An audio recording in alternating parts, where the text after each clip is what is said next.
Welcome back. We have Pat O'Donovan joining us on the show, one of the coordinators for World Women's Hockey, coming up at the end of the month. Welcome back to the show. Thank you. Thanks for having me. How busy have you been for the last few months? Very.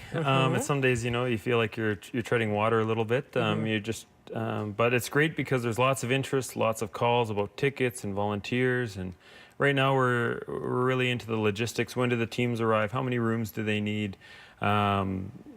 Planning meals and transferring things between all the different venues. So it's coming. It's 18 days away. I know, so it's crazy. it's Volunteer fantastic. base is right where you want it to be. It's right where we want it to be. The volunteers are great. We've gone through, we have about, like has been said previously, about 500 volunteers for this event.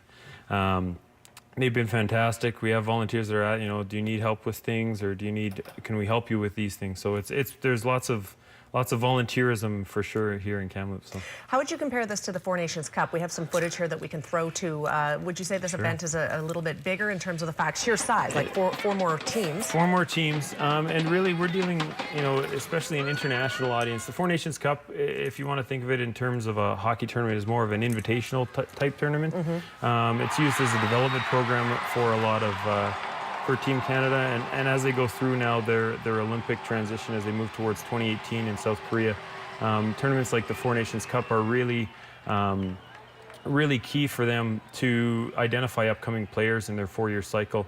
But the Women's World Championship is about winning ultimately for these teams.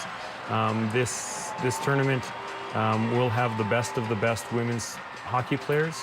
We had the roster announcement 2 weeks ago, and a lot of returning players, both from the Four Nations Cup and from the World Championship last year and the Sochi Olympics in 2014, are coming back. There's loads of experience, having players like Hayley Wickenheiser and Natalie Spooner. Megan Mickelson has come back after giving birth to her son. It's going to be a great time, and the rosters are just starting to roll out now. The United States has their roster posted, and teams are getting geared up to come to Kamloops. Awesome. Let's talk a little bit about the single game tickets. Sure. We launched single game tickets. I know last time I believe Norm was here, but we talked about we had a Kamloops only launch event on the 28th of February. We had fantastic turnout at the Sandman Center. We had a 3-hour lineup from noon till about 3 o'clock. We had people lined up to get single game tickets and first access to single game tickets. We still are selling single game tickets down at the Sandman Center box office.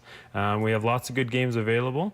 Canada and Finland and Canada-Russia are still great tickets that are single game tickets that are available on the Tuesday and the Thursday of the tournament. We have great playoff tickets still available as well, and tickets start at $17. At MacArthur Island, it's spring break here in Kamloops. You get out and see an international game for less than $20. So let's talk about Road to Gold. Road to Gold. So this is our idea. To engage the community here in Kamloops. And if you're not able to get tickets, or you can't afford tickets, or whatever your schedule is looking like, we've partnered together with Molson and local establishments downtown, and we've essentially created a house for every single country that will be here for the tournament.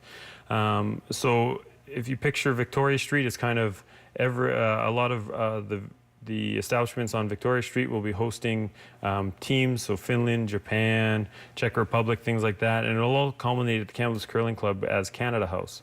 And it will have live music, there'll be drink specials at all these places, try local specials for food and things like that, and the participating restaurants and things have also been very gung-ho about it, and looking forward to hosting the World. So there'll be lots of opportunities to engage. So if you got tickets or you don't got tickets, you can still feel like you're a part of the tournament here in Kamloops. Awesome. All right, Pat, we're out of time. Thank you so much for being here. Thank you very much. Lots to look forward to with this. Obviously, a great tournament, a huge feather in the cap of Kamloops. 18 days to go. Information on the screen. If you're looking for tickets, there are still lots available.